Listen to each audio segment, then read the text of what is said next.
এটা একটা fundamental process.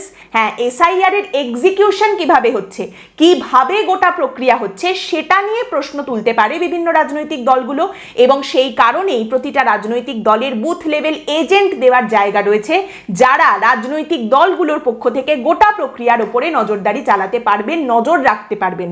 চতুর্থ বিষয়, বিহারের এসআইআরও কিন্তু সম্পূর্ণ ত্রুটিমুক্ত হয়নি। এসআইআর এর পরেও দেখা যাচ্ছে, অভিযোগ আসছে যে কোথাও ডুপ্লিকেট নাম রয়ে গেছে। একজন ব্যক্তি যার দু জায়গাতে নাম রয়েছে, দু জায়গায় ভোটার তালিকায় নাম উঠে রয়েছে, সেই ব্যক্তির নাম দু জায়গাতেই রয়ে যাচ্ছে। এবং এসআইআর এর পরে এরকম অভিযোগও বিরোধীদের তরফ থেকে করা হয়েছে যে কাদের নাম নির্বাচন কমিশনের তরফ থেকে ভুয়ো ভোটার হিসেবে বা অনুপ্রবেশকারী হিসেবে বাদ দেওয়া হয়েছে, সেটা কেন নির্বাচন কমিশন পরিষ্কার করে সামনে রাখছে না, সেই সংখ্যা কেন সামনে রাখা হয়নি।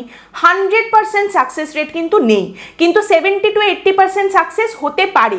বিশেষ করে পশ্চিমবঙ্গের মতো একটা রাজ্য যেটা এতটা ভোলাটাইল, যেটা এতটা বেশি পলিটিক্যাল, যেখানে বিএলওরা এতটা চাপের মধ্যে কাজ করছেন, যেখানে প্রত্যেকটা রাজনৈতিক দলের তরফ থেকে প্রতিটা বুথে বিএলএ দেবার ক্ষমতা নেই, সেখানে 100% সাকসেস রেট এটা হতে পারে না। আপনি কোনো জায়গাতেই এটা আশা করতে পারেন না যে এটা 100% সফল হবে। সেটা সরকারের কোনো পলিসি হতে পারে, প্রকল্প হতে পারে, কেন্দ্রীয় সরকার বলুন, রাজ্য সরকার বলুন, কারোরই হয় না। কিন্তু 70 থেকে 80% সফল হওয়ার সম্ভাবনা রয়েছে, সেটা করা যেতে পারে। এবং সেখানে প্রতিটা রাজনৈতিক দলেরও এটাই উদ্দেশ্য বা অবজেক্টিভ হওয়া উচিত যে আমরা নিশ্চিত করব কোনো বৈধ ভোটারের নাম যাতে তালিকা থেকে বাদ না যায়। তিনি হিন্দু হতে পারেন, তিনি মুসলিম হতে পারেন, খ্রিস্টান হতে পারেন, কিন্তু তার নাম যেন বাদ না যায়।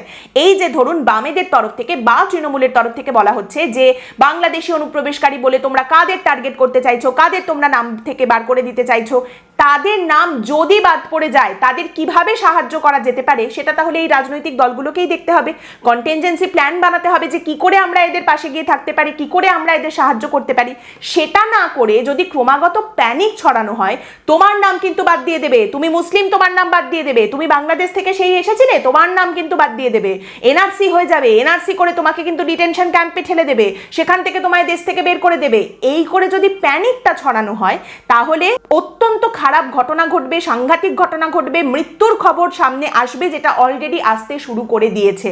দেখুন, এই মানুষগুলো মরে গেলে নেতাদের কিচ্ছু যায় আসে না,